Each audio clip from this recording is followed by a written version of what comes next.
ఈ ఉదయకాలం ముందు నూతనంగా మా మధ్యకి వచ్చిన శ్రీనివాసరావు గారి కుటుంబానికి ప్రేమపూర్వక ఆహ్వానాన్ని అందిస్తూ ఉన్నాం.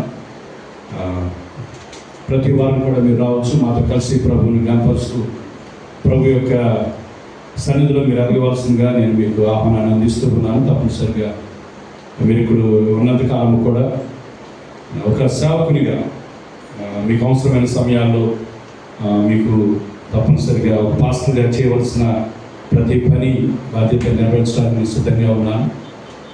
తప్పనిసరిగా మాతో కలిసి ప్రభువుని మహిమపరచవలసిందిగా మీకు ఆహ్వానాన్ని అందిస్తూ ఉన్నాను. అలాగే శైలజ వచ్చారంటున్నారు, మీకు కూడా ఆహ్వానం. ప్రతి వారం కూడా మీరు రావచ్చు. అలాగే ఈరోజు చాలా రోజుల తర్వాత సెలవులు గడుపుకుని వచ్చింది సుస్మిత, నీకు కూడా ఆహ్వానం. అలాగే ఇందాక శ్రావణి సాక్షి చెప్పింది, ఎల్లమ్మ ఫోన్ చేసి మాట్లాడినప్పుడు ఆమె ఇలా బాగాలేదు, రావడం అక్కడికి వెళ్ళడం జరిగిందని చెప్పినప్పుడు మార్నింగ్ ప్రేయర్లో కూడా జ్ఞాపకం చేసుకున్నాం. ఇదని ముందు ఆ కుటుంబాన్ని చూడగలుగుతూ ఉన్నాం. అందుని బట్టి వందనాలు. అలాగే ఈ వారం కూడా వచ్చారు శ్రీవన్ గారు, వారి కుటుంబం. కలిసి కూర్చోవచ్చు అంటే అభ్యంతరం లేదు, భార్య భర్తలు కలిసి కూర్చోవచ్చు, వేరుగా ఉండాలని ఇదేమీ లేదు, మీ ఇష్టమే. మీకు ఎలా వీలుగా ఉంటే అలాగా ఆరాధనలో మీరు కూర్చోవచ్చు అని మీకు తెలియజేస్తూ ఉన్నాను. ఈరోజు ఏ రోజు తెలుసా? Father's Day. ఎంతమంది మీ తండ్రులకు ఉదయకాలం మందు విష్ చేశారు? గుడ్. ఒకవేళ ఇక్కడ చేరువచ్చిన మీ అందరికీ కూడా మీ తండ్రులు బ్రతుకున్నట్లయితే తప్పనిసరిగా వారికి ఫోన్ చేస్తే, లేకపోతే ఇంటికి వెళ్ళిన తర్వాత అయినా వారికి శుభాలు తెలియజేస్తే మంచిది అని నా యొక్క ఉద్దేశం. ఎందుకంటే ప్రపంచమంతా కూడా ఇద్దరి మందు యొక్క ఫాదర్స్ డే సెలబ్రేట్ చేసుకుంటున్నటువంటి శుభ తరుణం ఇది. తండ్రులను జ్ఞాపకం చేసుకోవడం, ఈ లోకంలోనికి మనం రావడానికి శారీరకమైన తండ్రి చాలా ప్రాముఖ్యం. వారు ఉండబట్టే ఈరోజు మనం ఇక్కడ ఉన్నాం. ఓకే, ఒకవేళ ఈ లోకంలో వారు లేకపోతే వేరే విషయం ఉన్నప్పుడు తప్పనిసరిగా వారిని మనం గౌరవించాలి, వారిని శ్లాఘించాలి, లేదంటే వారికి శుభాలు విషయం చెప్పడం అనేది చాలా ప్రాముఖ్యమైనది. ముఖ్యంగా ఈ యొక్క డే ఫాదర్స్ డే మీకు తెలుసుంటే చాలాసార్లు చెబుతూ ఉంటాను. ఒక అమ్మాయి 16 సంవత్సరాల అమ్మాయి మనసులో కలిగినటువంటి ఆలోచనే ఈ ఫాదర్స్ డే. అమెరికా దేశంలో వాషింగ్టన్ సిటీలో ఒక ఆదివారం చర్చికి వెళ్ళి వస్తున్నప్పుడు సోనారా లూయిస్ స్మార్ట్ అనే అమ్మాయి చర్చికి వెళ్ళి వస్తూ ఉంది. ఆ రోజు చర్చిలో మదర్స్ డే జరిగింది. కానీ చర్చిలో పాస్టర్ గారు మదర్స్ డే గురించి చెప్పి తల్లులైన వారందరినీ కూడా మీ తల్లులను మీరు గౌరవించండి, తల్లులకు విష్ చేయండి అని చెప్పి ఆరాధన ముగిస్తున్న తర్వాత ఇంటికి వస్తూ తిరిగి దారిలో ఉంటుండగా ఈ అమ్మాయికి, ఈ సోనారా లూయిస్ స్మార్ట్ అని ఈ అమ్మాయికి ఆలోచన వచ్చింది. తల్లి మదర్స్ డే అనేది ఉంది, ఫాదర్స్ డే కూడా ఉంటే బాగుంటుంది కదా అని ఆలోచన వచ్చిందంట. ఎందుకంటే ఆమెకు తల్లి లేదు, ఆ అమ్మాయికి తండ్రి ఉన్నాడు. అతని పేరు విలియం జాక్సన్. కనుక అతనికి సంతానం ఎంతమంది అంటే మొత్తం 14 మంది సంతానం. ఈ అమ్మాయి పెద్దది. నిజానికి అతనికి 2 భార్యలు చనిపోయారు, 2 భార్యలు కూడా. మొదటిగా భార్యను ఒక అమ్మాయిని చేసుకున్నాడు, వారికి పిల్లలు కలిగారు. చనిపోయిన తర్వాత మరొక స్త్రీని చేసుకున్నాడు. ఆ చేసుకున్నటువంటి స్త్రీ కూడా విడోని. దానికి అమ్మాయి కూడా 2వ భార్యకి ముందుగా పెళ్ళయింది, అతనితో పిల్లలు కలిగారు. చనిపోయాడు భర్త, ఆమె కూడా. కనుక వీరిద్దరు కూడా కలిసి భర్త చనిపోయిన విలియమ్స్, అలాగే భార్య చనిపోయిన విలియమ్స్, భర్త చనిపోయిన స్త్రీ, ఈ ఏ పేరు, ఈ సోనారా లూయిస్ స్మార్ట్ అమ్మాయి వాళ్ళ తల్లి, ఇద్దరు కలిసి పెళ్లి చేసుకున్నారు. ఆ తర్వాత మరికొంతమంది పిల్లలు పుట్టారు. మొత్తం కలిసి 14 మంది పిల్లలు. ఆయన అమెరికన్ సివిల్ వార్లో ఆర్మీలో సైనికుడిగా పనిచేసి ఆయన యొక్క భార్య, 2వ భార్య కూడా చనిపోయిన తర్వాత పిల్లలను చూసుకోవడానికి తన యొక్క సైన్యంలో ఉద్యోగం నుంచి బయటకు వచ్చాడు. వచ్చేసి పిల్లల్ని మళ్ళీ పెళ్లి చేసుకోకుండా 14 మంది పిల్లలను కూడా పెంచడంలో, వారిని సాగడంలో, వారిని చదివించడంలో, వారిని పోషించడంలో, వారి విషయమై పట్టించుకోవడంలో ఎంతో శ్రద్ధ వహించాడు. అందుకొరకు ఈ అమ్మాయి మారుడు తండ్రి అయినప్పుడు కూడా ఈ అమ్మాయి తన తండ్రి విషయమై మనసులో కలిగిన భావనే ఈ యొక్క ఫాదర్స్ డే. అది అసలు స్టోరీ. కనుక ఆమె తర్వాత వారాలు చర్చికి వెళ్ళినప్పుడు పాస్టర్ గారి దగ్గర తన ఆలోచన పంచుకుంది, ఎందుకు మనం ఫాదర్స్ డే కూడా ఎందుకు చేయకూడదండి అని చెప్పేసాను. ఆ పాస్టర్ గారు కూడా అది నచ్చింది, చర్చిలో చెప్పారు. పెద్దలైన వారు కూడా ఆలోచన చేశారు, సంఘ పెద్దలు. నిజమే, ఒకరోజు మన చర్చిలో ఫాదర్స్ డే సెలబ్రేట్ చేద్దామని చెప్పేసి అని వాళ్ళు ఆ జూన్ మొదటి వారంలో వారు ఒక నిర్ణయం తీసుకొని అప్పుడు వారు ఫాదర్స్ డే ఏర్పాటు చేశారు. అలాగా చర్చిలో ప్రారంభమైనటువంటి ఈ కార్యము కొన్ని సంఘాలకు పాకింది అమెరికా. ఇప్పటికీ ప్రపంచమంతా కూడా పాకింది, మనం కూడా చేస్తూ ఉన్నాం. అది కనుక ఈ ఫాదర్స్ని జ్ఞాపం చేసుకోవడంలో ఒక అమ్మాయికి వచ్చిన ఒక ఆలోచనే ఎంత స్థితికి తీసుకొచ్చింది. 1972లో అమెరికా అధ్యక్షుడు రిచర్డ్ నిక్సన్ 72లో దీన్ని చట్టబద్ధం చేశాడు, దానికి ఆమోదం తెలిపాడు. కనుక సెలవు దినంగా ప్రకటించి ఇలాగా ప్రతి జూన్ 3వ ఆదివారం ముందు తప్పనిసరిగా ఫాదర్స్ డే మన అమెరికాలో సెలవు దినం అని ఆ రోజు ప్రకటించడం, ఒక రూల్ పాస్ చేయడం 1972లో జరిగింది. నిజానికి 1910లో ఈ అమ్మాయి 1909లో ఆలోచన వచ్చింది. 1910లో వాళ్ళ చర్చిలో ఫాదర్స్ డే చేయడం అనేది జరిగింది. అంటే సుమారుగా 62 సంవత్సరాల పాటు తర్వాత చట్టబద్ధం చేసి ఇప్పుడు ప్రపంచం అంతట్లో కూడా అన్ని దేశాల్లో కూడా తప్పనిసరిగా ఈ ఫాదర్స్ డే సెలబ్రేట్ చేసుకోవడం జరుగుతున్న పరిస్థితి. కానీ ఉదయకాలం ముందు ప్రత్యేకంగా ఇక్కడ చేరి వచ్చిన తండ్రులు, ఈరోజు చాలామంది తండ్రులు రాలేదు. అందుకే 2 రోజులు బట్టి ప్రార్థన చేశాను. ఎందుకో మరి తండ్రులు లేని వారందరూ కనపడడం లేదు, పిల్లలు కూడా కొంతమంది కనపడడం లేదు. మరి కృతజ్ఞత అనేది ఉండాలి తల్లిదండ్రుల మీద. ఆ తండ్రులు కూడా దేవుడి సన్నిధికి, మన పరలోకపు తండ్రి మన పిల్లలు కలిగి ఉంటూ ఉన్నాం.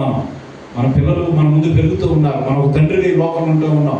కానీ తప్పనిసరిగా ఈ రోజుని మన పరలోకపు తండ్రిని కూడా మనం జ్ఞాపకం చేసుకోవాలి. కనుక తండ్రులుగా ఈరోజు మనం బ్రతికి ఉన్నాం, లేకపోతే కుటుంబాలు కలిగి ఉన్నామంటే దేవుని యొక్క కృపే, ఆయన యొక్క సహాయమే. కనుక తప్పనిసరిగా గ్రూప్లో కూడా పెట్టాం, తప్పనిసరిగా మిస్ కావద్దని. ఏమో మరి ఏమన్నా పనుల వల్ల రాలేదేమో, చాలామంది ఈరోజు ఆబ్సెంట్ అయ్యారు. డేవిడ్ గారి ఫ్యామిలీ నుంచి ఎవరు రాలేదు. మరి మా కూతురు చూడటానికి ఏమన్నా వైజాగ్ వెళ్ళారేమో, స్వర్ణలత మేడం వాళ్ళు నిన్నే వెళ్ళిపోయారు వైజాగ్. వాళ్ళ అబ్బాయిని చుట్టా హాస్టల్లో పెట్టారు వాళ్ళ అబ్బాయి. ఈరోజు మరి విజయవాడ కూడా ఉండరేమనుకున్నాను. ఒకవేళ మరి ప్రవీణ్ గారు వెళ్ళారేమో తెలియదు వైజాగ్. కనుక పిల్లల్ని చూడటం తప్పదు మరి అది. కనుక కొంతమంది ఆయుధేక్షులు రాలేదు. అలాగే ఈరోజు శ్రీవాత్సవ్ ఇద్దరి ముందు మన మధ్య ఉన్నాడు, వెల్కమ్. తనకి నెలలో తనకి మరి సరళ అయిపోతుందో వెళ్ళిందంతా టెస్ట్ ఉంది. తను కేరళ మళ్ళీ కొచ్చిన్ వెళ్ళిపోవాలనుకుంటా, కొచ్చిన్ రైట్, తనకి టెస్ట్ ఉంది. అది అయితే కానీ ఫర్దర్గా ముందుకి తను వెళ్ళలేడు. దయచేసి టెస్ట్ గురించి కూడా ప్రార్థన చేస్తూ ఉన్నాం. ప్రార్థన కూడా చేయవలసిందిగా మీకు మనం చేస్తాం. కానీ ఉదయకాలం మందు యొక్క ప్రత్యేకమైనటువంటి ఈ దినమందు తండ్రులుగా మన యొక్క స్థితిని ఒకసారి మనం ఆలోచన చేయవలసిన అవసరత ఈ ఉదయకాలం ముందు మీ ముందు పెట్టడానికి ఇష్టపడుతూ ఉన్నా. తండ్రిగా ఉండటం అది ఈ లోక శారీరకపరమైన తండ్రిగా ఉండటం చాలా ఈజీయే, గొప్పతనమే. కానీ దైవికమైన తండ్రిగా ఉండటం చాలా కష్టమైన విషయం. బైబిల్లో తండ్రి లేని వారు ఎలా ఉండాలి, ఏం చేయాలి అనే విషయాలు అనేకమైనవి మన బైబిల్ గ్రంథంలో ఉన్న విషయాలు మనం చూస్తాం. కనుక బైబిల్ అన్నిటికీ కూడా అన్ని విషయాలు కూడా బోధిస్తూ ఉంది. అన్ని విషయాలు కుటుంబపరంగా, కుటుంబాలుగా మనం ఎలా ఉండాలి, కుటుంబంలో ఉన్న భార్య భర్త ఎలా జీవించాలి, పిల్లలు పెద్దలు ఏమంటే ఎలా ఉండాలి, వృద్ధులైన వారు ఎలా ఉండాలి, అంతేకాకుండా పిల్లలు ఎలా ఉండాలి. తర్వాత మనం ఉద్యోగం చేసేవాళ్ళు అయితే మనం పనిచేసే వాళ్ళతో పనివారు ఎలా ఉండాలి, లేకపోతే మనం బాసులుగా ఉంటూ ఉన్నామా, యజమానులు ఉంటూ ఉన్నామా, యజమానులు లేని వారు ఎలా ఉండాలి, ఎలా బ్రతకాలి, ఏ విధానాన్ని అవలంబన, ఇవన్నీ కూడా బైబిల్లో కూలంకషంగా మనం దేవుని వాక్యం బోధిస్తున్న సంగతి మనం చూస్తాం. కానీ ఉదయకాలం ప్రత్యేకంగా తల్లిదండ్రులుగా ఈ దినమందు తండ్రుల ఫాదర్స్ డే, దాంతోపాటు తల్లులు కూడా జ్ఞాపకం ఉంచుకోవాల్సిందే. పేరెంట్స్గా మనం ఎలా ఉంటూ ఉన్నాం, ఎలా జీవిస్తూ ఉన్నాం, దేవుని వాక్య ప్రకారం మనం ఉండగలుగుతూ ఉన్నామా అన్న సంగతిని ఒకసారి మనం ఆలోచన చేయవలసిన అవసరతను నేను మీకు మనవి చేస్తూ ఉన్నాను. ఇక్కడ ఉదయకాలం ముందు వాక్యంలోకి వెళదాం, వచ్చిన భాగాన్ని చూద్దాం. దానిలో ఉన్న సంగతులు ఒకసారి పరిచయం చేయడానికి మనం ప్రయత్నం చేద్దాం. వాక్యంలో వచ్చి ఎఫెసీయులకు రాసిన పత్రిక 6వ అధ్యాయము 4వ వచనం ఒకసారి చూద్దాం. పిల్లలారా, అపోస్తలుడైన పౌలు ఎఫెసీయులకు రాసిన పత్రిక 6వ అధ్యాయము 4వ వచనం. తండ్రులారా, ఇక్కడ గమనించాలి, దేవుని యొక్క వాక్యం పిలుస్తూ ఉంది. దేవుని వాక్యము స్పష్టంగా తండ్రులారా, ఇదొక పిలుపు, ఒక హెచ్చరికగా మనం చూస్తూ ఉన్నాం. పిలుస్తున్న వాక్యం పిలుస్తూ ఉంది, తండ్రులారా అని సంబోధిస్తుంటాడు, దీర్ఘం తీస్తూ ఉన్నాడు. అంటే తండ్రులారా లుక్ ఎట్ మీ, లేదా నా వైపు చూడండి, ఈ మాట వినండి. తండ్రులారా ఒకసారి మీ దృష్టిని నా వైపు పెట్టండి అన్నట్టుగా దేవుడు వాక్యం బోధిస్తూ ఉంది. తండ్రులారా మీ పిల్లలకు కోపము రేపక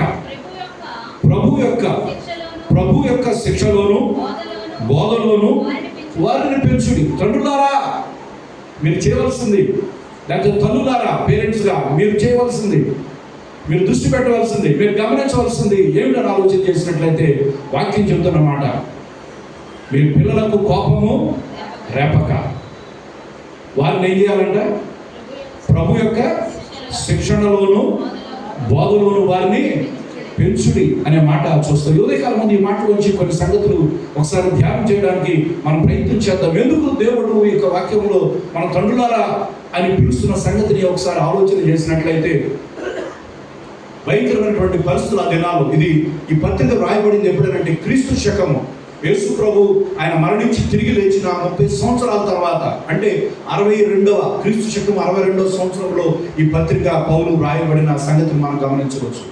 కానీ ఎందుకొరకు తండ్రులారాన్ని ప్రత్యేకంగా సంబోధిస్తూ మాట్లాడుతూ ఉన్నాడు, లేదంటే పేరెంట్స్గా తల్లిదండ్రులుగా ఎందుకు ఆయన మాట చెబుతూ ఉన్నాడు అని ఆలోచన చేసినట్లయితే, ఆ దినాల్లో ఉన్నటువంటి పరిస్థితులు వేరు, ఆ దినాల్లో ఉన్నటువంటి భయంకరమైనటువంటి స్థితులు మనం చూడగలుగుతాం. రోమ్లో మనం చూసినట్లయితే ప్యాట్రియా పొటస్టాస్ అనే చట్టం ఉండేదంట ఆ దినాల్లో.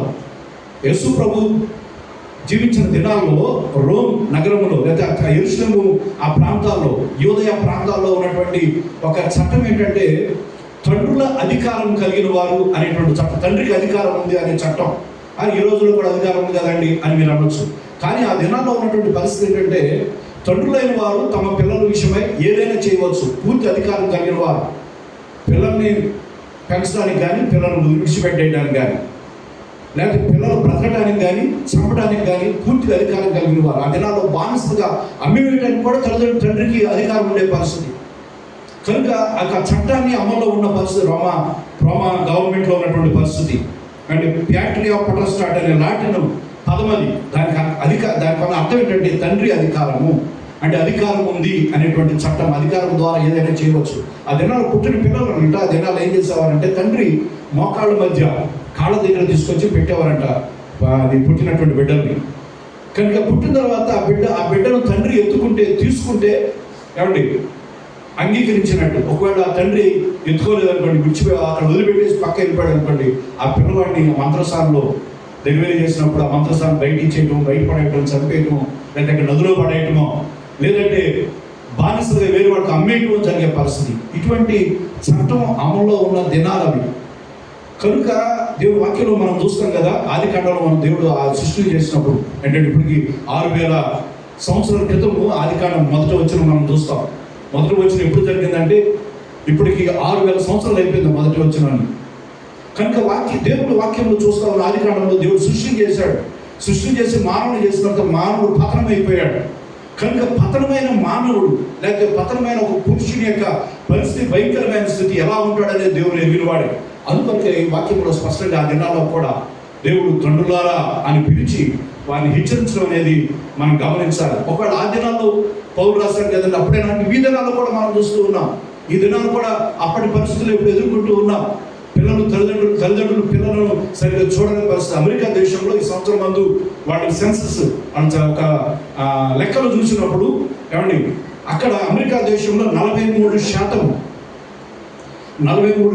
అంట పిల్లలు తండ్రి లేని పిల్లలు ఉంటా ఉన్నారు. అంటే విడిచిపెట్టేస్తున్నారు అన్నమాట పిల్లల్ని. భార్య పిల్లలను కూడా విడిచిపెట్టి వేరే చోటకి. అమెరికాలో పాశ్చాత్య దేశాలు అది సామాన్యమైన చాలా ఈజీగా సులువుగా కుటుంబాలు విడిచిపెడతా ఉంటారు పురుషులైన వారు. కనుక ఈ యొక్క లెక్కలు చూసినప్పుడు పురుషుడు లేనిటువంటి కుటుంబం, అంటే తండ్రి లేని పిల్లలు ఎంతమంది ఉన్నారంటే అమెరికా దేశంలో ఏమండి 43%. అంటే ఆల్మోస్ట్ సగం. 50% అంటే సగమే కదా. అంటే 100 మందిలో 43 పిల్లలు ఎలా ఉంటూ ఉన్నారని తండ్రి లేని పిల్లలుగా ఉంటూ ఉన్నారు. కనుక ఆ దేశంలో ఉన్నటువంటి ప్రజలు ఏమని పిలుస్తున్నారంటే, మన దేశం తండ్రి లేని దేశం అని అంటా ఉన్నారు. తండ్రులు లేని దేశంగా ఉంటున్న పరిస్థితి. మన దేశం కూడా అలా, మన దేశం పరిస్థితి చూస్తే మన దేశంలో కూడా లెక్కలు చూసినట్లయితే మన దేశంలో ఏమంటే 17% 17% మన దేశ జనాభాలో 17% మంది తండ్రి లేని పిల్లలు ఉంటా ఉన్నారు. ఎంత భయంకరమైన సంగతి అంటే, మనకున్న జనాభాలో 22 కోట్ల మంది పిల్లలకి తండ్రి లేడు. విడిచిపెట్టేయటం వల్ల చనిపోవటమో, లేకపోతే భార్య పిల్లలు తీసుకుని బయటకు వచ్చేయటమో. కనుక మొత్తానికి రాత్రి సమయంలో పడుకునే పిల్లలు, నిద్రపోతున్న సమయాల్లో తండ్రి ప్రక్కన లేని నిద్రపోని పిల్లలు ఇంతమంది ఉంటారు. 22 కోట్ల మంది, 147 కోట్ల మంది ఉన్న మన భారతదేశ జనాభాలో 22 కోట్ల మంది తండ్రి లేని పిల్లలు ఉంటూ ఉన్నారు. కనుక ఉదయకాలం ముందు పిల్లరా ఇక్కడ చేరవచ్చిన ఇది అందరికీ చెందినటువంటి సందేశం, అందరికీ వినవలసిన, అందరికీ కావాల్సిన సందేశం. క్రైస్తవ తండ్రులే కాదు, ఈ లోకంలో పురుషులుగా తండ్రులుగా ఉన్న ప్రతి ఒక్కరికి అవసరమైందే. కనుక తండ్రికి వాక్యం మాట్లాడుతుంది, వాక్యం పిలుస్తూ ఉంది. తండ్రులారా అని వారిని పిలిచి మాట్లాడుతున్న సంగతిని మనం చూడగలుగుతూ ఉన్నాం. చాలామంది పిల్లలందరూ కూడా తండ్రి తత్వం, ఫాదర్ హుడ్ అనేటువంటి తెలియని పరిస్థితి. ఎలా ఉంటాడో తండ్రి యొక్క ప్రేమ, తండ్రి యొక్క తత్వము ఎలా ఉంటుందో పిల్లలు ఎరగని వారిగా పెరుగుతున్న పరిస్థితి. కనుక వారు సమాజంలో ఎలా ఉంటారు? వాళ్ళు ఒక తండ్రి ప్రేమ తెలియకపోతే, తండ్రి యొక్క స్థితి తెలియకపోతే పిల్లలు ఎంత ప్రమాదకరంగా పెరుగుతారనేది కూడా మనం గమనించాలి. ఈ ఉదయకాలం ముందు మన చర్చిలో ఉన్న పిల్లలు, మీరు మీ తండ్రిని కలిగి ఉన్నట్లయితే మీరు చాలా అదృష్టవంతులు. దేవుడు మీకు తగిన లోకంలో శారీరకపరమైన తండ్రిని మీకు ఇచ్చాడు. తండ్రి మీతో ఉంటూ ఉన్నాడు, తండ్రిని మీరు కలిగి ఉంటూ ఉన్నారు. కనుక పిల్లలారా, మీరు దేవుడి ఎడల కృతజ్ఞత కలిగి ఉండండి, మీ తల్లిదండ్రుల ఎడల విధేయత కలిగి ఉండండి, వారిని ప్రేమించండి, వారిని గౌరవించాలి అనే విషయం నేను మీకు జ్ఞాపకం చేస్తూ ఉన్నాను. ఎందుకంటే మీ తండ్రులైన వారు, మీ తల్లులైన వారు మీ చదువు కొరకు, మీ భవిష్యత్తు కొరకు వారు ఉన్నతమైన ఆలోచన కలిగి మిమ్మల్ని మంచి భవిష్యత్తు కొరకు వారు సిద్ధం చేస్తూ ఉన్నారు. ఈ మధ్యకాలంలో నేను చదివితే బాగుండు, కానీ తర్వాత నేను గ్రూప్లో పెడతాను. ఈ మధ్యకాలంలో ఒక మాటలో నేను ఎవరో రాయిగా నేను చదివేయాలని. ఈ రోజుల్లో చాలామందికి పిల్లలకు తండ్రి ఒక విలన్ అయిపోతూ ఉన్నాడు. ఆ రాయబడినటువంటి మాటలో మనం చూసిన మొదటి విలన్ ఎవరంటే, పిల్లలకంటే ఎవరంటే మొదటి విలన్ తండ్రి. ఆశ్చర్యం అనిపించింది. విలన్ అంటే పెద్ద పెద్ద మీసాలు, లేకపోతే మంచి లావుగా ఎత్తుండి భయంకరంగా కళ్ళు ఎర్రబడి, ఇది కదా మనం చూసి భయపడే మనుషులు. మనిషి చూసి ఏంటంటారు, ఎలా ఉన్నాడు, విలన్లాగా ఉన్నారా, భయంకరంగా ఉన్నారా అని మనుషుల గురించి మనం అనుకుంటూ ఉంటాం. కానీ వారి రూపాన్ని బట్టి, వారి యొక్క శరీర బాడీ లాంగ్వేజ్ని బట్టి వాళ్ళ గురించి భయపడతాం, మళ్ళీ అది వేరుగా చెప్పుకుంటాం. ఈ దినంలో చాలామంది పిల్లలు మీకు విలన్ ఎవరా మీ ఇంట్లో అంటే మా నాన్న అని అంటారు. దానికి కారణం ఏంటంటే తండ్రి యొక్క ప్రేమను వారు గుర్తించడం లేదు, తండ్రి యొక్క ఆలోచన గ్రహించడం లేదు. ఆ మాటల్లో నేను చదివినప్పుడు మొదటి విలను మా నాన్నే. ఎందుకంటే చిన్నప్పటి నుంచి అచ్చేయి ఇచ్చేయి, త్వరగా లేదు, త్వరగా చెయ్యి, త్వరగా నడు, చదువు, ఇలా చదువు, అలా చదువు, ఇది తిను, అది తిను అని ఎప్పుడు చెబుతూ ఉంటాడు. కనుక పిల్లలు ఎలా పెరుగుతూ ఉన్నారంటే ఇవన్నీ చెప్పడం దినాల్లో పిల్లలకి ఇష్టం లేదు. విలనైపోతూ ఉన్న పరిస్థితి అందరి దగ్గర కూడా. కొన్నిసార్లు పురుషుడు ఏం చేస్తాడు, తండ్రి ఏం చేస్తాడు, బయట నుంచి వచ్చి ఇంట్లో పరిస్థితులు పిల్లలను చూసి దాని కోపం వచ్చి ఆ కోపం పిల్లల మీద చూపించుకుని ఎవరి మీద చూపిస్తాడు? భార్య కూడా విలనే. తండ్రి ఆ మాట చదువుతున్నప్పుడు నాకు హృదయం చాలా పట్టేసినట్టు అనిపించింది. అంటే ఈ విధమైన పరిస్థితుల్లో పిల్లలు ఉంటూ ఉన్నారు. కనుక వారు సరైన రీతిలో పెరగడానికి ఈ దినాల్లో తండ్రులారా ఆలోచించవలసిన పరిస్థితి. అందుకే ఇక్కడ వాక్యంలో స్పష్టంగా మాట్లాడుతుంది, తండ్రులారా అని వాక్యం పిలుస్తూ ఉంది. దేవుడు సంబోధిస్తూ ఉన్నాడు. పిలుస్తున్న పరిస్థితిని ఉదయకాలం మనం గమనించాలి. కనుక తండ్రులారా మీరు చేయవలసింది ఏమిటి అని ఆలోచన చేసినట్లయితే, ఒకవేళ ఇక్కడ చేయవలసిన మీకు మీ తండ్రి లేకపోవచ్చేమో, విడుబడిన వారు ఉంటూ ఉన్నారేమో, కానీ ఈ శారీరకమైన తండ్రి లేనప్పుడు కూడా మీ విషయంలో పరలోకపు తండ్రి ఉన్నాడు మన దేవుడు. ఆయన తండ్రిగా మనం లాలించేవాడు, పాలించేవాడు, మనం సహాయం చేసేవాడు. కనుక ఆ తండ్రిని మీరు ఆశ్రయంగా కలిగి ఉండాలి. కానీ ఇక్కడ తండ్రులకు చెబుతున్న మాట, అదే పేరెంట్స్గా చెబుతున్న మాట ఏంటంటే, మీ పిల్లలకు కోపము రేపక, హెచ్చరిక. ఇక్కడ మొదటిగా హెచ్చరిక చేస్తా ఉన్న విషయాన్ని ఈ మాట హెచ్చరికగా మనకు కనబడుతున్న సంగతిని ఉదయకాలంలో గ్రహించవలసిందిగా నేను మీకు మనవి చేస్తూ ఉన్నాను.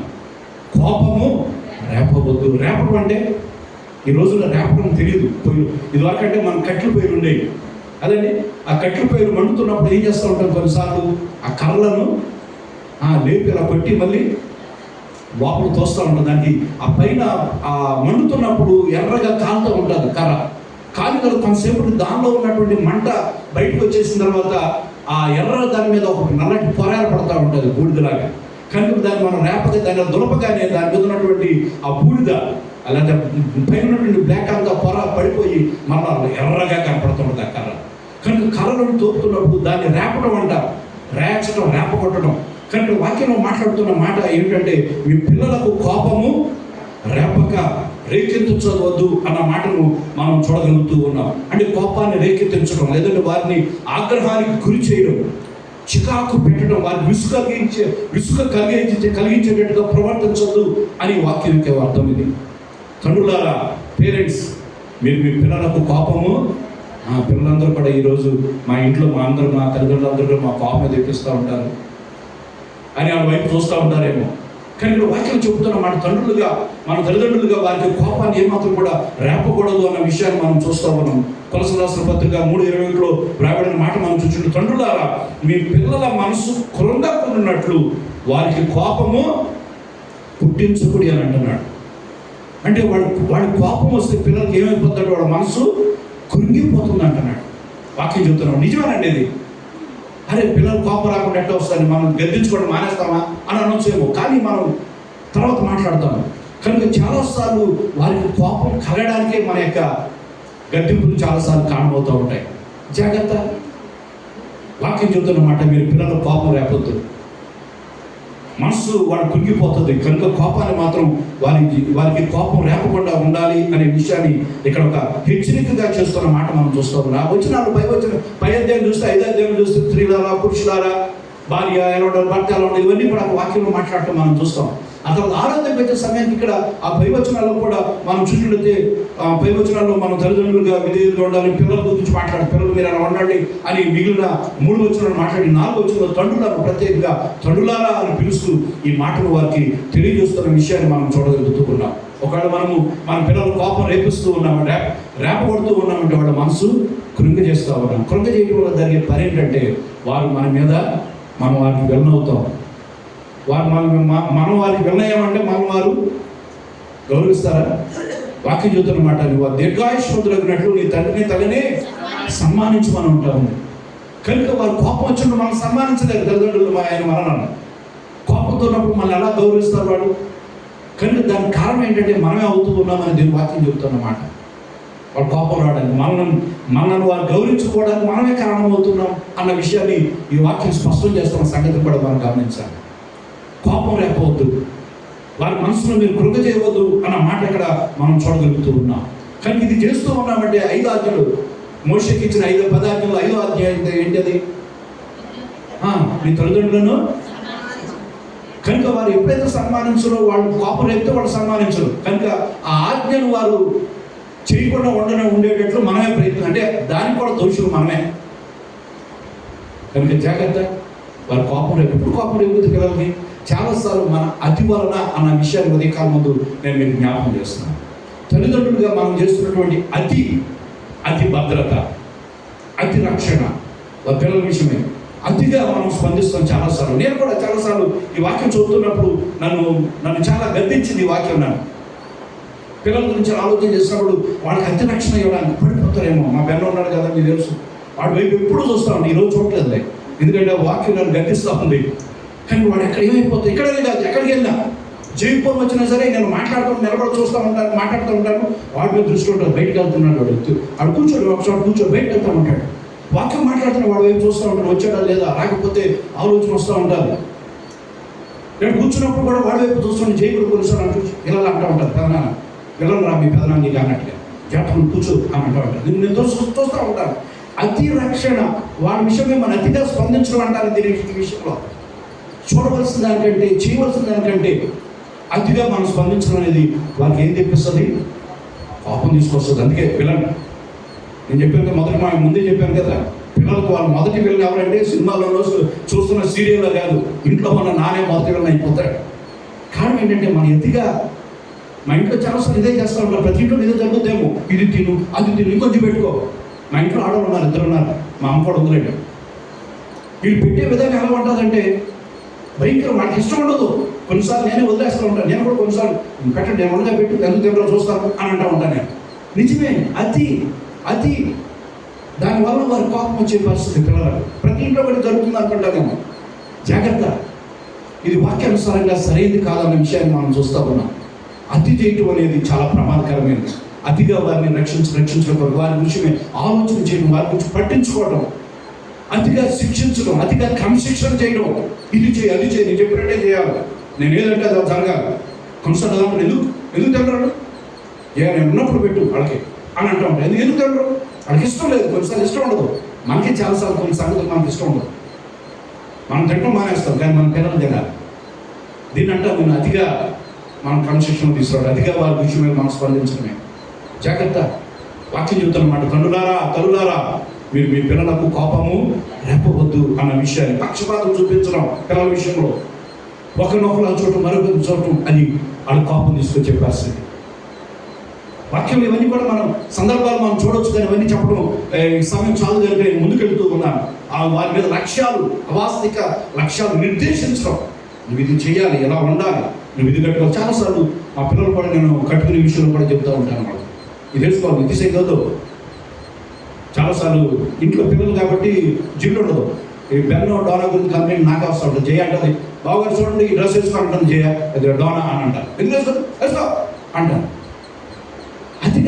అతిగా క్రమశిక్షణ చేయడం, అతిగా వారి మీద రుద్దటం, ఇది కూడా వారి కోపాన్ని తీసుకొచ్చేదే. కోపం రేపకంటే ఇలాంటి విషయాలు పిల్లలకు మన కోపాన్ని రేకెత్తిస్తున్నాం అన్న విషయాన్ని మీకు చూస్తారు. అతిగా క్రమశిక్షణ చేయడం, లక్ష్యాలు చదవాలి, ఈరోజు కంప్లీట్ చేయాలి. చాలాసార్లు మన ఆఫీసులో కానీ పనిచేస్తాం, కొన్ని పనులు వదిలేస్తూ ఉంటాం, పోస్ట్ పని చేస్తూ ఉంటాం. కానీ మన ఇంట్లో మన పిల్లలు మాత్రం ఆ రోజు హోంవర్క్ ఆ రోజు చేసేయాలి, చెప్పగలగా చేసాను పెట్టడం లేదా ఎన్నిసార్లు మనం అనలేదు మన పిల్లల్ని. కానీ ఇదంతా కూడా అతిగా మనం అతిగా చేయడం అనే విషయాన్ని ఉదయకాలం ముందు కనుక అతిగా నిర్లక్ష్యం వాళ్ళ మీద చూపించడం, కపటత్వం. చాలాసార్లు మనం కపటంగా ప్రవర్తిస్తూ ఉంటాం, పక్షపాతం చెప్తూ ఉంటాం మన పిల్లల విషయంలో. కొన్నిసార్లు మనం కోపంతో మనం గద్దిస్తూ ఉంటాం. గద్దింపు ఎప్పుడు కూడా తప్పు కాదు. దేవుని వాక్యం సామెతలలో మనం చూస్తాం కదా, బెత్తని వాడని కుమారుడు తండ్రి తన కుమారునికి విరోధి అని అంటాడు. మరొక ట్రాన్స్లేషన్లో మనం చూసినట్లయితే నీ పిల్లలను ప్రేమిస్తున్నట్లయితే వారిని గద్దించాలి. ఒకవేళ నువ్వు గద్దించకపోతే నువ్వు వారిని ప్రేమించినట్టే అనే అర్థాన్ని మరొక ట్రాన్స్లేషన్లో కనపడుతుంది. నిజమే, కానీ మనం గద్దిస్తున్నప్పుడు మనం కోపంతో గద్దిస్తున్నామా? మన అహాన్ని, మన ఇగోని, నా మాట ఎందుకు నేను చెప్పినట్టు ఎందుకు చేయలేదు అనేటువంటి ఇగోని సాటిస్ఫై చేసుకోవడానికి వాళ్ళ మీద కోపం చూపిస్తూ ఉన్నామా? లేదా నిజంగా వారు మార్పు చెందాలి, నిజంగా వారు కరెక్ట్ అవ్వాలి అన్న ఉద్దేశంతో మనం చేస్తూ ఉన్నాము. ఇదంతా కూడా ఏంటంటే కోపము, పిల్లల కోపాలు తీసుకొచ్చే పరిస్థితి. అతిగా మనం చేయడం అనేది ఎంత మాత్రం కూడా కరెక్ట్ కాదు అన్న విషయాన్ని ఉదయకాలం ముందు నేను మీకు జ్ఞాపకం చేస్తూ ఉన్నాను. చాలాసార్లు దీనివల్ల పిల్లలు, అనేక మంది పిల్లలు వాళ్ళు ముడుచుకుపోయే పరిస్థితి. అంటే టచ్ మినట్టు ఉంటుంది, రోడ్డు ప్రక్కన ఆకులు చిన్న గాలి వీస్తే ఏమైపోతాయి, ముసుగుపోతాయి. కనుక మన పిల్లలు ఏమవుతారంటే దీనివల్ల అతిగా మనం ఏ విషయమైనా అతిగా చేస్తారు. వారిని ప్రేమించడం కూడా, కొన్నిసార్లు వారిని ప్రేమించడం అతిగా ప్రేమిస్తూ ఉంటాం. ఎందుకోసం చెబుతున్నామండి, వాళ్ళు తినాలనే కదా, వాళ్ళు ఆరోగ్యంగా ఉండాలనే కదా, వాళ్ళు చక్కగా ఉండాలని కదా, చదవాలనే కదా. ఇవన్నీ కూడా దీనివల్ల జరిగేది ఏంటంటే వాళ్ళు కుచించుకుపోయే పరిస్థితి, వాళ్ళ మానసిక వికాసం ఉండదు. వాక్యం చెబుతున్న మాట అది. అంటే మరొక పదంలో చెప్పాలంటే, మన భాషలో చెప్పాలంటే పెంకు చూసారా, చిలా పెంకులు అంటారు, లేకపోతే మట్టి పెంకులు ఇదాకా ఉండేవి, ఇలా డప్పులాగా ఉంటుంది మధ్యలో, ఇదాకా ఇళ్ళకి వేసేవారు కూడా పెంకులు. కనుక అది ఎలా ఉంటుందంటే, పెంకు ఎలా ఉంటుంది, దాన్ని ఒక పెంకుని తీసుకుని మనము అది ఇంటి మీద వాడతాం. మనం ఎండ మీద కప్పులు, ఇప్పుడు చాలా పెంకులు ఉంటాయి, ఆ పెంకులు దాని మీద ఎక్కి తిరిగినా సరే పెంకులు ఏమో. కానీ ఒక సింగిల్ పెంకుని పట్టుకుని దాని మీద కాలు వేయండి, ఏమవుతుంది, ఆ పెడుచుకుంటూ ఉన్నా విరిగిపోతూ ఉంటారు. కనుక మన పిల్లలు విరిగిపోవడానికి, వారి జీవితాలు విరిగిపోవడానికి కారణం ఎవరవుతూ ఉన్నారంటే తల్లులారా, పేరెంట్స్ అని వాక్యం బోధిస్తాం. జాగ్రత్త, వారికి కోపాన్ని రేకెత్తించకూడదు. అతిగా చేయడం ఏదైనా కూడా, అతిగా ప్రేమించడం కూడా, అతిగా వారికి ఇవ్వడం కూడా. నాకంటే పిల్లలు బాగా ఉండాలి ఈ రోజుల్లో, నేను పేద స్థితిలో ఉన్న నా పిల్లలు ధనవంతులు కూడా కావచ్చు, ఫ్రీగా ఖర్చు పెట్టాలి అని మనం అతిగా ఇవ్వడం కూడా ప్రమాదకరమైంది. జాగ్రత్త, ఓవర్గా చేయటం అనేది ఎప్పుడు కూడా వారి కోపం తీసుకురావడం కాకుండా వారిని పాడు చేసేదే. కనుక సరైనటువంటి బ్యాలెన్స్ లైఫ్ అనేది తల్లిదండ్రులుగా, పేరెంట్స్గా మనం తప్పనిసరిగా ఉండవలసింది. కనుక అంటారు కదా, మీరు అతిగా స్పందించినట్లయితే, అతిగా మనం చేసినట్లయితే వారికి ఏం తీసుకొస్తా ఉన్నాం, కోపాన్ని తీసుకొస్తా ఉన్నాం. ఆ తర్వాత ఆజ్ఞలు ఇస్తూ ఉన్నాడు తల్లిదండ్రులుగా, తండ్రిగా ఆయన మనం చేయవలసినటువంటి పనులు లేదా ఆజ్ఞలు ఇక్కడ వాక్యంలో మనం చూస్తూ ఉన్నాం. ఏమంటాడు అక్కడ, రెండో కోపం రేపక శిక్షణలోను, ప్రభు యొక్క శిక్షణలోను డిసిప్లైన్ అనే మాట ఇక్కడ మొదటి మాటగా మనం ఇక్కడ చూడగలుగుతూ ఉన్నాం. శిక్షణ, క్రమశిక్షణ.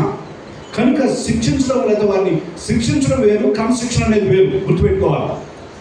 శిక్షించడం అంటే గతాన్ని చూసి, అంటే ఇంతకుముందు జరిగిన దాని గురించి తప్పును బట్టి మనం శిక్షిస్తాం, అది శిక్ష అంటారు. క్రమశిక్షణ అంటే భవిష్యత్తును దృష్టిలో పెట్టుకుని మనం క్రమశిక్షణను తీసుకురావడం అనేది, భవిష్యత్తు గురించి ఆలోచన చేయడం. చాలాసార్లు మనం ఎలా ఉంటుందంటే ఏం చేసినా మనం క్రమశిక్షణ తీసుకొస్తున్నామని అంటాం, కానీ మనం తప్పు చేసినప్పుడు చాలాసార్లు పిల్లల్ని వాళ్ళు మన ఆహాన్ని ఇగోని ఇలా చేసి నన్ను కాదని జరిగింది, నేను వద్దన్న పని చేశారు అని శిక్షించడానికి ప్రయత్నం చేస్తాం మనం కోపాన్ని. కానీ భవిష్యత్తులో అలా ఉండకూడదు అనే ఆలోచన చాలా తక్కువ మనకి. కనుక అలా చేస్తే క్రమశిక్షణ అవుతుంది. ఇక్కడ వాక్యం చెబుతున్న మాట ఏంటంటే క్రమశిక్షణలో పెంచమని అంటున్నాడు. శిక్షణ కాదు, తెలుగులో మనకి శిక్షణ, క్రమశిక్షణ, డిసిప్లైన్లో పెంచడం అనేది చాలా ప్రాముఖ్యమైన సంగతి అని ఈ ఉదయకాలం ముందు నేను మీకు జ్ఞాపకం చేస్తా ఉన్నాను. కనుక పిల్లల్ని శిక్షించాలి. సాంప్రదాయంలో చెప్పినట్లుగానే బెత్తము అని తండ్రి తన కుమారునికి విరోధి అనే మాట మనం చూస్తాం. నిజమే, ఈ రోజుల్లో పిల్లల్ని గర్దించినట్లయితే ఇది చేయకూడదు, అది చేయకూడదు అంటే చెప్పాం కదా, ఏమవుతారు? మొదటి పిల్లలు తండ్రి అయ్యే పరిస్థితి. కానీ అది కష్టమైన పరిస్థితే. కానీ దేవుని వాక్యం మనం తప్పనిసరిగా వారికి చెప్పాలి. ఏదంటే భవిష్యత్తు కొరకు ఆలోచనతోనే మనం చేయగలగాలి, ఆ మనసుతో మనం చేయాలి. భవిష్యత్తును దృష్టిలో పెట్టుకుని క్రమశిక్షణను తీసుకురావాలి, చెప్పగలగాలి, సౌమ్యంగా చెప్పగలగాలి. అంతేగాని కోపంగా నేను చాలాసార్లు ఇంట్లో కేకలు వేస్తాను మా గన్ మీద, వాడిని మొదటి వెళ్ళినవారంటే నేనే అంటాడు ఇప్పుడు, ఒకవేళ మీరు సాక్షి చెప్పాలంటే. కనుక చాలాసార్లు కోపంతో కేకలు వేసేస్తూ ఉంటారు. కనుక అలాగే చెప్పవలసిన రీతిలో చెప్పడం, వారిని సౌమ్యంగా చెప్పడం, సరైన రీతిలో దిద్దటం, దాని క్రమశిక్షణ అనే విషయాన్ని ఇక్కడ మనం చూడగలుగుతూ ఉన్నాం. కనుక వాక్యంలో మనం చూసినట్లయితే సామెతల 3:11 అంటే కదా, నా కుమారుడా యెహోవా శిక్షను తృణీకరింపవద్దు, ఆయన గద్దింపునకు విసుకోవద్దు అన్న విషయాన్ని మనం చూడగలుగుతూ ఉన్నాం. కనుక మన పిల్లల్ని ఎప్పుడూ కూడా మనం చేయవలసిందంటే ఆ క్రమశిక్షణలోనికి తీసుకురావడానికి వారిని శిక్షించడం అనేది చాలా ప్రాముఖ్యమైనది. గతాన్ని దృష్టిలో పెట్టుకుని శిక్షించడం కాదు. ఒకసారి తప్పు చేశాడు, అప్పుడు అలా చేసావు, ఇప్పుడు ఎలా చేసావు, ఈ రోజు కూడా చేసావు అని వాడిని పట్టడం, కానీ వాడిని గద్దించడం సరైనది కాదు. రేపు ఇది చేయకుండా ఉండాలి అన్న ఆలోచనతోనే వారిని మనం చేయాలి. కనుక నీ యొక్క ఆలోచన నువ్వు క్రమశిక్షణ చేసే సమయం ముందు పనిచేస్తుంది. మన మనసు ప్రభావం చూపిస్తుంది.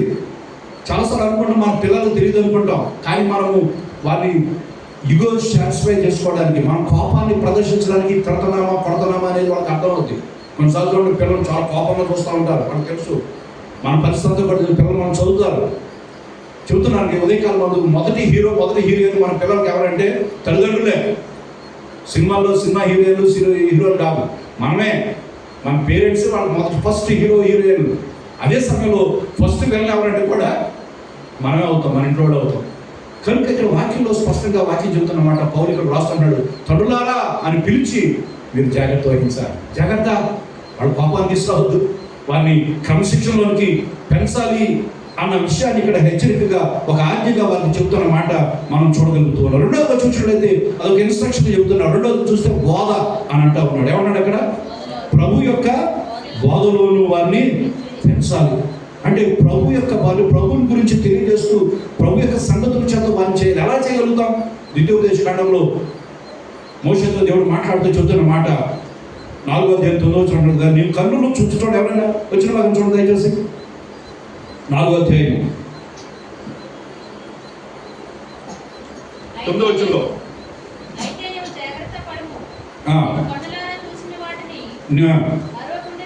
నువ్వు మరొకుండునట్లు నీ జీవిత కాలమంతయు అవి నీ హృదయములో నుండి తొలగిపోకుండానట్లు. ఇక్కడ మాట్లాడుతున్న మాట ఏంటంటే తండ్రులతో, పేరెంట్స్తో మాట్లాడుతుంది వాక్యం.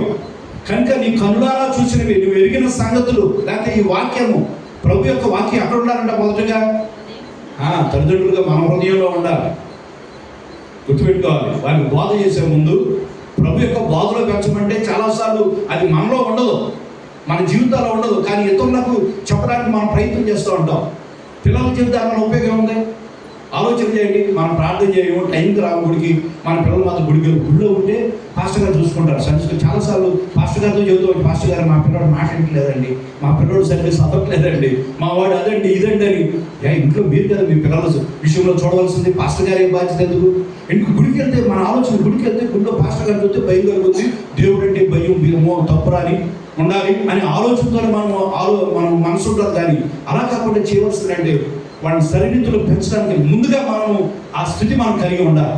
దేవుని అందరి భయం మనలో ఉండాలి. దేవుని సన్నిధి కలగడం పేరెంట్స్గా మనం ప్రారంభించాలి.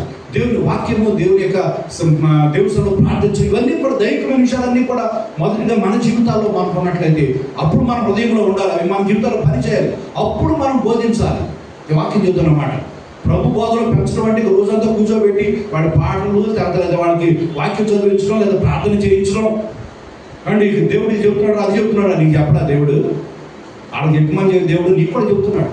కనుక మొదటిగా మన హృదయంలో ఇక్కడ వాటిని ఉంచుకోవాలన్న మాట కోసం వాటిని హృదయంలో తొలగిపోకున్నట్లు నీవు జాగ్రత్తగా చూసుకో. నీ లోపల లేకుండా నీ పిల్లలకు చెప్పడానికి వీల్లేదు. దానివల్ల కోపం ఎవడా మా నాన్న చెప్తాడు రా, మా నాన్న మాత్రం చేయడు, మా అమ్మ చెబుతారు, మా అమ్మ మాత్రం లేదు. పిల్లలు అలాగే ఆలోచన చేస్తారు. పిల్లలు అంత ఆలోచన ఉంటుందా పిల్లలకి అనుకోవచ్చేమో? లేదు లేదు, గుర్తుపెట్టుకోండి. పిల్లలకు తప్పనిసరిగా దేవుడు ఆ జ్ఞానం ఇచ్చాడు వాళ్ళకి. అందుకే ప్రభు పిల్లల గురించి మాట్లాడుతున్న వాక్యంలో మనం చూస్తాం కదా, పరలోక రాజ్యం ఎవరిదంటాడు? మీకు నాకు కాదు. బోధిస్తున్నాను, నేను ఇక్కడ నిలబడి ప్రసంగాలు చేసేస్తున్నాను, మరి ఉదయకాలం ముందు జీవితం మీద అక్కడ వాక్యం మాట్లాడొచ్చాను, ఆదివారం అంతా బిజీ అని నేను అనుకుంటున్నాను. కానీ నాకంటే కూడా పిల్లలను ఆయన ఇష్టపడుతున్నాడు. వాళ్ళ సంగతి తెలుసు ఆయనకి. కానీ నీకంటే నిన్ను గురించిన సంగతులు వారు గ్రహిస్తారు. జాగ్రత్త. అందుకే తల్లులారా బీ కేర్ఫుల్, జాగ్రత్త వహించండి. కనుక ముందుగా నీలో ఉండాలి. నువ్వు బోధించే ముందు, నీ ప్రార్థనలు నడిపించే ముందు నువ్వు ప్రార్థన చేయగలగాలి. నీ స్థితి సరిగా ఉండాలి. నువ్వు జాగ్రత్తగా చూసుకోను. వాటిని నీ పిల్లలకును అప్పుడు బోధించాలి. పెద్దలైన కూడా, ముసలమ్మను కూడా, మా వయసు పిల్లలను కూడా గమనించాలి. మీ హృదయంలో ఉన్న తర్వాత మీ పిల్లలకు చెప్పాలి. మా ఇంట్లో మా అమ్మ ఉంది, మా అమ్మ తిందో, మా పిల్లలు తినమంటాడు, టైం తినాలి అని అంటూ ఉంటారు. అన్ని పాటించాలని తప్పనిసరిగా. కానీ ఇక్కడ వారిని బాధలో పెంచడం ఉంటుంది. ఆ తర్వాత కిందకు వస్తే మూడవదిగా ఏమంటున్నాడు? వారిని ఏం చేయాలంట? బాధలను వారిని పెంచుడి, బ్రింగ్ దెమ్ అప్ అని ఇంగ్లీష్లో వాడాడు అక్కడ. కానీ పెంచుడి అన్న మాట అర్థం ఏమనిపిస్తూ ఉంది మీకు? ఈ మాట చదువుతుంటే నాకు అనిపిస్తూ ఉంది, మీరు చేయవలసింది అది ఎవరి కొరకో మనం చేసేది ఇక్కడ వాక్యం చెబుతూ ఉంది. పిల్లల్ని వాడు కోపం రేకెత్తించొద్దు. ఇక్కడ వాక్యం చెబుతున్నమాట, కోపం రేకెత్తించొద్దు. వారిని ప్రభు యొక్క శిక్షలను, బోధలను వారిని పెంచండి. మీరు పెంచమని చెబుతున్నాను అంతే. అంటే పెంచడం అనేది ఇక్కడ మీరు చేయవలసిందంటే ఒకరి కొరకు చేయటం అని అర్థం ఇక్కడ చూపిస్తూ ఉంది. మన పిల్లలను మనం పెంచుతున్నామంటే ఎవరి కొరకు చేస్తున్నట్టు మనము? వేరే వారి కొరకు. వేరే వాళ్ళు ఎవరైనా దేవుడి కొరకు. వాక్యంలో కీర్తన గ్రంథంలో మనం చూస్తాం. ఇప్పుడు వాక్యంలో మనం చూస్తాం కదా, కుమారులు పిల్లలు యెహోవా అనుగ్రహించు బహుమానం. ఆయన మనకు గిఫ్ట్గా ఇచ్చాడు పిల్లలు. కనుక నా పిల్లలు, నా సొంతం, నా రక్తం, మై బ్లడ్ అంటే మనకు అధికారం లేదు. గుర్తుపెట్టుకోవాలి. తల్లులారా నా పిల్లలు, నేను చెప్పండి, ఎవరు మాట వింటారంటాడు? నా మాట లెక్క లేకపోతే వాళ్ళకి ఎవరి మాట లెక్క ఇంకా అని అనుకుంటున్నాం. లేదు, మన పిల్లలు కాదు. ఎవరు ఇచ్చారు? అది దేవుడు మనకు బహుమానాన్ని ఇచ్చాడు. మనది కాదు అది. బహుమానం అంటే ఎవరో మనల్ని దయదలిచి, అంతే కదా. గిఫ్ట్ ఎవరు ఇచ్చారు మనకి? ప్రైజ్ కదా. నేను బర్త్డే అయిపోయింది కనుక బహుమానం వచ్చిందంటే దాని అర్థం ఏంటి? ఎవరో మనకు దయదలిచి ఒక గిఫ్ట్గా ఫ్రీగా ఇచ్చారంతే. అది అంతకుముందు నీది కాదు అది. కానీ నీ చేతిలోకి వచ్చిందో నీది అవుతుంది అంతే. ఆ బహుమానాన్ని జాగ్రత్తగా దాచుకోవాలి, జాగ్రత్తగా ఉంచాలి, దాని విషయం పట్టించుకోవాలి. ప్రైజ్కి ఏదైనా బహుమానం వచ్చిందనుకోండి, ఆ పక్కన పడేసింది అనుకోండి, అది సరైనది కాదు కదా. బహుమానానికి చాలా విలువైంది గిఫ్ట్ అది. దాన్ని జాగ్రత్త వహించాలి. కనుక పిల్లలు దేవుడు మనకి ఇచ్చినటువంటి బహుమానం. తల్లులారా కనుక వాక్యం చెబుతున్న మాట వారిని పెంచుడి అని అనడంలో దాని అర్థం ఏంటంటే మీరు నా కొరకు పెంచమని చెబుతున్న మాట. అది మీ కొరకు కాదు. చాలాసార్లు మన పిల్లలు మన కొరకే మనమే పెంచుకోవాలి. చెప్పాను కదా, అతిగా మనం స్పందించాలి. అతిగా చేయడం అనేది చాలా ప్రమాదకరమైన. దేవుని వాక్యంలో మనకు తెలుసు, చాలాసార్లు వినుంటాం మనం. వాక్యంలో ఆదికాండంలోకి వచ్చే సమయానికి ఒక కుటుంబ విషయంలో ఎలా జరిగింది? లాబాను యొక్క అల్లుడు ఎవరు? యాకోబు పెళ్లి చేసుకోవాలనుకున్నాడు. మామ ఇంట్లో పని చేస్తున్నాడు. మామ, నీకు చిన్న కూతురు బాగుంది, నాకు పెళ్లి చేసుకోవాలనుకున్నాను, నాకు చేయమన్నాడు. సరేనా, 14 సంవత్సరాలు పని చేయాలి బాబు, నా దగ్గర మంగళ కాయి, నేను నా కుమార్తెను ఇస్తానన్నాడు. నీకు రాహేలు, చిన్న అమ్మాయి పేరు రాహేలు. కనుక రాహేలు అందంగా ఉంటుంది, పెద్దదేమో అందవిహీనురాలు అందంగా ఉండదాము. అది ఇక వేరే విషయం. పుష్కరులని బైబిల్లో రాయబడింది. లేయా కనుక పెద్దమ్మాయి అలా చిన్నమ్మాయి నేను చేసుకుంటానంటే ఓకే అన్నాడు, పని చేయించుకున్నాడు, పెళ్లి చేశాడు. పెళ్లి చేసిన రాత్రి అయిపోయింది. ఉదయకాలం లేచి చూసే సమయానికి ఆడ పక్కన ఎవరున్నారు? యాకోబు పక్కన లేయా ఉంది, పెద్దది ఉంది. ఇదేంటి మామ, నేను చిన్నమ్మాయిని ఇష్టపడ్డాను కదా, చిన్నమ్మాయిని చేయమంటే పెద్దలు చేసావు అనంటే, అరే మళ్ళీ చిన్నదాన్ని కూడా చేస్తాను రా. కనుక మరో 14 సంవత్సరం పని చేయంటే మళ్ళీ పని చేశాడు. మొత్తానికి 2వ అమ్మాయిని కూడా పెళ్లి చేసుకున్నాడు. కానీ వాక్యంలో చూడండి దయచేసి, ఆదికాండము ఎన్నో అధ్యాయం, మరి ఆదికాండము 31వ అధ్యాయం అనుకుంటాను.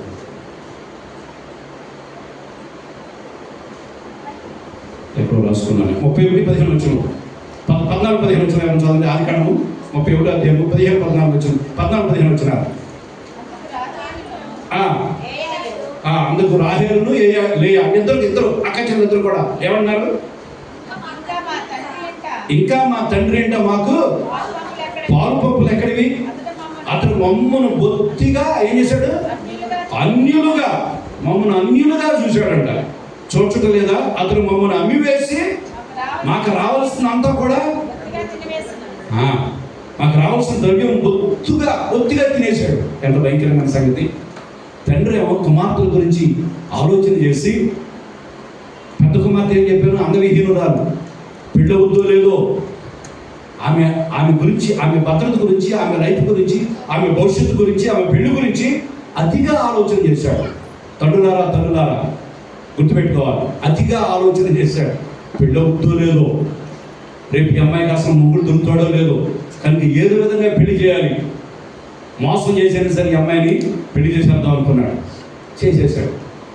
ఇంకా రకరకాల ఆలోచనలు చూసారు. ఇద్దరు ఒక ఇంట్లో పంపిస్తే హ్యాపీగా ఉంటారు. ఒక తోటే అక్క చెల్లిద్దరు కూడా, ఇద్దరు అక్క చెల్లి ఒక రక్త సంబంధం కదా అని అనుకున్నాడు. కానీ చివరికి వచ్చేసారు. పెళ్ళి అయిన తర్వాత ఇద్దరు స్త్రీలు, ఇద్దరు అక్క చెల్లి కూడా ఏమంటున్నారు? మా నాన్న మమ్మలను అమ్మేశాడు, బొత్తిగా మాకు రావాల్సినంత కూడా తినేశాడు, మమ్మల్ని అన్యులుగా చూశాడు అంటున్నాడు. అంటే కూతురులా చూడలేదని అంటున్నాడు. అందుకే అంటున్నాను, జాగ్రత్త. అతిగా చేయటం అనేది, అతిగా స్పందించడం అనేది ప్రమాదం తీసుకొచ్చేది. ఒక తండ్రిగా ఆలోచన చేస్తే ఏం పేరు తండ్రి? ఇక్కడ రాహేలు తండ్రి పేరు ఏంటి? లాబాను ఆలోచన ఏమి కూడా మనకు అనిపిస్తుంది, తప్పు కాదు కదా. పెద్ద కూతురు పెళ్ళి అవ్వకుండా చిన్న కూతురు పెళ్ళి ఎలా చేస్తారు? రేపు అమ్మాయి ఎలా మనసు పాడైపోద్ది? ఇలాంటి ఆలోచనతో తండ్రి ఆలోచించి పెళ్లి చేసి ఉండొచ్చేమో. కానీ అది చివరికి ఎలా ఏం తీసుకొచ్చిందంటే నష్టాన్ని తీసుకొచ్చింది. తండ్రి గురించి వాడు ఎంత హేళనగా మాట్లాడుతున్న సంగతి మనం చూస్తూ ఉన్నాం. ప్రమాదం ప్రియులారా. అందుకే తల్లులారా జాగ్రత్త వహించాలి. ఏ విషయంలో కూడా మనం అతిగా స్పందించడం, అతిగా చేయడం అనేది ప్రమాదకరమైనది. కనుక ఉదయకాలం ముందు ఈ యొక్క వాక్యభాగంలో మనం చూడగలుగుతూ ఉన్నాం. వారిని పెంచుడి, వారిని దేవుని కొరకు మనం పెంచాలి. ప్రభువులో పెంచుడు, బ్రింగ్ దెమ్ అప్. వారిని పైకి తీసుకురండి, వారిని నాకు అప్పగించండి. బ్రింగ్ దెమ్ అప్ ఇంగ్లీష్లో బైబిల్లో అంటే దేవునికి అప్పగించడం, దేవునికి సమర్పించడం, ఆయన చేతులకు అప్పగించేయడం, ఆయన ఎదుటి మనం పెట్టేయడం చాలా ప్రాముఖ్యమైనది. కానీ మన చేతిలో ఉన్నంత కాలం కూడా మనం వారిని సరిగ్గా చూడాలి, సరిగ్గా పెంచాలి, సరిగ్గా ఆలోచించాలి. అన్ని ఇవ్వాల్సిన పెంచడం దాని ఉద్దేశం ఏంటి? ముందున్న అధ్యాయం 5వ అధ్యాయం మనం చూస్తాం కదా, పురుషుడు తన భార్యను ప్రేమించాలి, పోషించి అని అంటాడు. కానీ సేమ్ పదం, లాటిన్లో సేమ్ పదం వాడాడు ఇక్కడ. పెంచుడనే మాటను అక్కడ భార్యని పోషించి అనే మాట కూడా ఒకటే మాట కనపడుతూ ఉంది. కనుక పిల్లలకు లాలన పోషించడం, వారికి కావాల్సిన సదుపాయాలు చేయడం తల్లిదండ్రులుగా మన బాధ్యత. నేను చేశాను కదా. మనం చాలాసార్లు ఇక్కడ వాక్యం చెప్తున్న మాట, పెంచుని అంటే నా కొరకు పెంచమంటున్నాడు దేవుడు, నీ కొరకు కాదు. నేను పెంచాను కదా, నేను చూశాను కదా, ఎంత ఖర్చు పెట్టాను. మీకు తెలుసు కదా, ఒక వ్యక్తి దాకా ఉండేవారు. ఆయన మాస్టర్గా పనిచేసేవారు. ఆయన తన ఇద్దరు కుమారులు కూడా అకౌంట్ తర్వాత పిల్లల పెళ్ళిళ్ళకి వచ్చే సమయానికి ఆయన నాకు ఆ బుక్ చూపించారు. ఆయన వాళ్ళు పుట్టిన కాడి నుంచి వాళ్ళ చదువులకి ఆయన ఖర్చు అంతా కూడా ఒక నోట్బుక్లో రాశారు. ఆయన ఎంఈఓగా కూడా ఉన్నారు. తర్వాత కాకినాడ వెళ్ళిపోయారండి ఆయన క్రిస్టియన్, ప్రభువుని నమ్ముకున్నారు. కుటుంబంతో ప్రభు సంతకు వచ్చేవారు. వాళ్ళ పిల్లల విషయమే ఒకసారి మాట వచ్చినప్పుడు వాళ్ళంతా కూడా లెక్కంతా నాకు చూపించారు ఆయన అకౌంట్. అరే వాడు పుట్టినప్పటి నుంచి దేని ఖర్చు పెట్టాడు, అంతవరకు ఆ రోజు వరకు కూడా ఎంత ఖర్చు పెట్టాడు అనేది కూడా ఆయన రాసి చూపించారు. ఉలువ గారికి గుర్తుంటుందేమో, భోషణ మాస్టర్. కనుక చాలాసార్లు మనం అలాగే రాస్తాం, వాళ్ళ గురించి అలాగే అనుకుంటాం. నేను ఖర్చు పెట్టాను, నేను చేశాను. నా కొరకు కాకపోతే దేని కొరకు వాడు, నాకు చేయకపోతే మరి ఎవరు చేస్తారు, నాకు ఇవ్వకపోతే మరి దేనికి ఇస్తారు? జాగ్రత్త. ఇక్కడ వాక్యం చెప్తున్నమాట, వారిని బ్రింగ్ దెమ్ అప్, పెంచండి. దేని కొరకు అంటే నా కొరకు, నీ కొరకు, నాకు కొరకు, మన సొంతం కాదు, మన ఇష్టానికి కాదు అనే విషయాన్ని ఉదయకాలం మనం గుర్తుంచుకోవాలి. పిల్లలు పెంచుతున్నాం ప్రభు కొరకు మనం పెంచగలిగినట్లయితే అది వారికి ఆశీర్వాదం తీసుకొస్తుంది, వారికి దీవుని తీసుకొస్తుంది. వారు మంచి భవిష్యత్తును కలిగి ఉంటారు. వారు మన ఉన్నతమైన స్థితిలోనికి బిడ్డలు ఎదగలిగే స్థితి ఉండాలి. ఒకవేళ మనం స్వార్థంతో ఆలోచన చేసి నాది నేను అనుకుని అతిగా మనం స్పందించినట్లయితే వారి కోపం కలుగుతుంది. దాని వల్ల పెంకులాగా తయారవుతారు. తేడా వస్తే పగిలిపోయే పరిస్థితి. ఈ దినాల్లో అనేక మంది పగిలిపోవడానికి కారణం ఏంటంటే తల్లిదండ్రులుగా మనం సరిగా వారిని పెంచకపోవడమే, వారి విషయంలో సరైనటువంటి ఆలోచన మనకు లేకపోవడమే. ఈ ఉదయకాలం మంది పేరెంట్స్ చేస్తారు, క్షమించాలి, ఫాదర్స్ డే సందర్భంగా తండ్రులైన వారు ప్రాముఖ్యంగా జాగ్రత్త, తల్లులు కూడా మీరు కూడా జాగ్రత్త వహిద్దాం.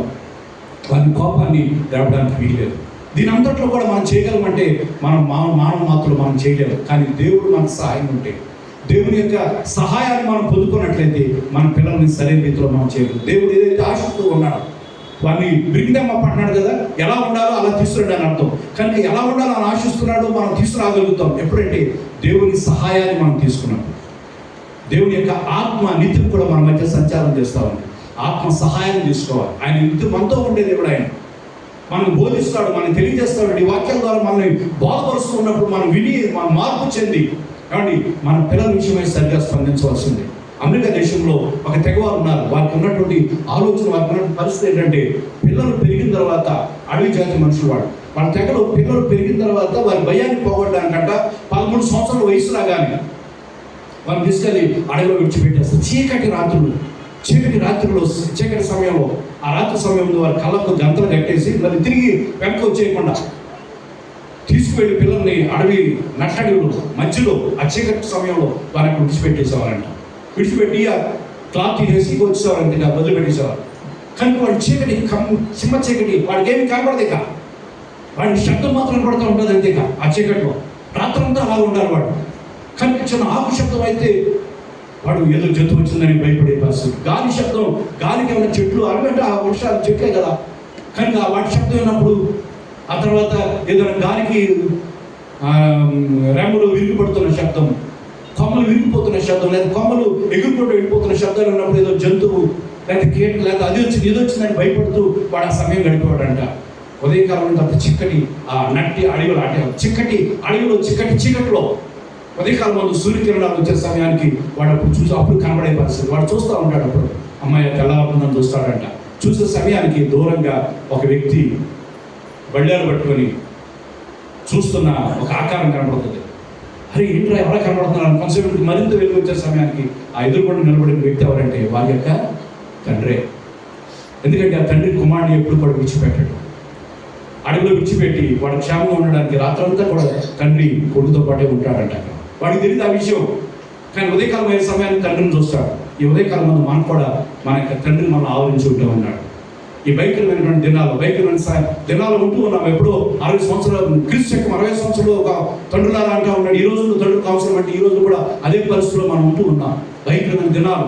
పిల్లల విషయమై తండ్రులు చాలా భయంకరంగా ప్రవర్తిస్తున్నారు. చెప్పాను కదా, 22 కోట్ల మంది మన భారతదేశంలో పిల్లలు తండ్రులు లేకుండా ఉంటూ ఉన్నారు. కొంతమంది తండ్రులు వయసుతో నిమిత్తున్నారు. నాలాంటి ముసలి వారు కూడా పిల్లల్ని, చిన్న పిల్లల్ని పాడు చంపేస్తున్నారు, పాడు చేస్తున్నారు. వయసుతో నిమిత్తం లేదు. కనుక తల్లిదండ్రులు అనేటువంటి భావన లేని చాలా మంది స్త్రీలు కూడా తల్లులు కూడా తమ పిల్లల్ని చంపేయటం, వేరే అలవాట్లు, వేరే మనుషులతో సాంగత్యం కలిగి సొంత బిడ్డల్ని చంపేస్తున్నారు. భయంకరమైన పరిస్థితులు మనం జీవిస్తూ ఉన్నాం పిల్లలు. కనుక ఇటువంటి దినాల్లో మన పిల్లలను కోపం రేకెత్తించకుండా దేవుని యొక్క క్రమశిక్షణలోను, దేవుని యొక్క వాక్యంలో, మన బాధలో మనం పెంచాలి. ఆయన వరకు పెంచాలంటే తప్పనిసరిగా మన వల్ల కాదు. అది దేవుని సహాయం మనకు అవసరమే. కనుక దేవుని మనం వేడుకుందాం, ఆయన సహాయాన్ని ఆశిద్దాం, నిత్యం కూడా ఆయన మీద మనం ఆధారపడదాం. ఎందుకంటే ఆయన అమెరికా దేశంలో ఉన్నటువంటి ఆ తెగ జాతి మన తండ్రి ఎలాగైతే ఆ అడవిలో తన కుమారుతో పాటు ఉంటూ ఉన్నాడు, జన్మందు మనతో కూడా తల్లిదండ్రులుగా మనతో కూడా మన ప్రభు మన దేవుడు ఉంటూ ఉన్నాడు. నిత్యము మన ప్రక్కన ఉంటూ ఉన్నాడు. ఆయన మనం బోధిస్తున్నాడు, మనం తెలియజేస్తాడు, మనతో మాట్లాడతాడు, మనకు సహాయం చేస్తాడు. ఆయన ఏ విధంగా మన పిల్లలను పెంచాలో ఈ లోకంలో ఒక క్రైస్తవ బిడ్డలుగా ఎదిగి వారు మంచి స్థితిలో ఉండడానికి మనమే కారకులు అవ్వాలి. కనుక ఈ దినాల్లో సమాజం భయంకరమైన సమాజంలో ఉంటూ ఉన్నాం. అనేక క్రైస్తవ బిడ్డలు కూడా భయంకరమైన పరిస్థితుల్లో వారు ఉంటూ ఉన్నారు. అనేక అలవాటు చేసుకుంటూ ఉన్నారు. కానీ ఉదయకాలం నా యొక్క మనవి, ఇక ఈ మాటలు వింటున్న మనమైనా సరే మన పిల్లల్ని సరైన రీతిలో పెంచడానికి మనం ప్రయత్నం చేద్దాం. దేవుని సహాయాన్ని వేడుకుందాం, ఆయనతో కలిసి మనం జీవిద్దాం. దానివల్ల మంచి సాక్ష్యాన్ని మనం పొందుకుంటాం. మన పిల్లలకు మనం వివరంగా 2015 సంవత్సరంలో అమెరికా దేశంలో ఒక తండ్రి తల్లిదండ్రులు తన కుమారుడిని పేరు రేషన్ అనేటువంటి వ్యక్తిని తీసుకుని, గూగుల్లో కొట్టండి మీరు, రేషన్ అనే కుర్రాడిని 8 సంవత్సరాల కుర్రాడిని తీసుకుని కారులో ప్రయాణం చేసి వెళ్తా ఉన్నారు. పెట్రోల్ కొట్టించడానికి పెట్రోల్ స్టేషన్ దగ్గర ఆగారంట. ఆగి పెట్రోల్ కొట్టిస్తూ ఉన్నాడు. ఆ భార్య డబ్బులు చెల్లించడానికి లోపలికి వెళ్ళింది. వీళ్ళ నానేమో గన్ తీసుకుని పెట్రోల్ కొడతా ఉన్నాడు. అమెరికా దేశంలో డబ్బులు ఇచ్చేసి మనం కొట్టుకోవడమే, కానీ కొడతా ఉన్నాడంట. ఈ లోపు ఒక 16 సంవత్సరాల టీనేజ్ కుర్రాడు, వాడు దొంగ. ఈ కియా కార్ని 2015 సంవత్సరం జరిగిన సంఘటన ఇది రీసెంట్గా. కనుక ఆ కారు దొంగిలించిన వెంటనే ఆ కారులో వాడు దూకాడంట. 16 సంవత్సరం కుర్రాడు దూకేసి వెంటనే కారు స్టార్ట్ చేశాడు. ఇదంతా లోపల ఉన్న ఆమెకు తెలియదు. పెట్రోల్ కొట్టించుకునే తన దృష్టి అంతా కూడా ఆ స్టేషన్లో ఆ పెట్రోల్ ఎంత వస్తుందనే విషయాన్ని దాన్ని చూసుకున్నాడు తండ్రి బయట ఉండి. కానీ లోపల వాళ్ళు 7-8 సంవత్సరాల పిల్లవాడు ఉన్నాడు. వీడేమో ఈ దొంగ వెంటనే కారులో దూకి దాన్ని స్టార్ట్ చేసి వెళ్ళిపోతున్నాడు. వెంటనే తండ్రి ఒక్కసారిగా తన కొడుకు దానిలో ఉన్నాడు అన్న విషయాన్ని జ్ఞాపకం రాగానే వెంటనే పరిగెత్తుని ఎగిరి దూకి ఆ కారు డోర్ పట్టుకున్నాడంట. 6 కిలోమీటర్ల దూరం వాడిని లాక్కెళ్ళిపోయాడు తండ్రిని ఈ కారు తోలే కుర్రవాడు దొంగ. కానీ వదిలిపెట్టలేదు. ఒక చేత్తో డోర్ పెట్టుకుని మరో చేత్తో ఆ డోర్ని మరో చేత్తో కొడతానే ఉన్నాడు. కానీ ఈ హడావుల్లో ఈ కంగారులో ఏమండి వీడు ఈ దొంగ యొక్క దృష్టి మళ్ళిందంట వాడిని. అని వీడు వదిలిపెట్టలేదు. నా వెనకాల పడ్డాడు, ఈ కారు వదలలేదని చెప్పేసి అని వాడు ఆ దృష్టి ఆ ప్రక్కకి మళ్ళినప్పుడు ఈ వెనక ఆ బండి స్లో అయిపోయింది. ఇక తన ముందుకు దూకడం గురించి, ముందుకు వెళ్ళిపోవడం గురించి ఆలోచన చేయట్లేదు. ముందు వీడిని వదిలించుకోవాలని ఆలోచనతో ఈ దొంగంటా ఉన్నాడు. కనుక వాడి స్పీడ్ తగ్గిందంట. ఆ టైంలోనే పిల్లవాడు మనసులో మెదిలిందంట. ఒకసారి కారు డోర్ తీసి బయటకు దూకేశాడంట.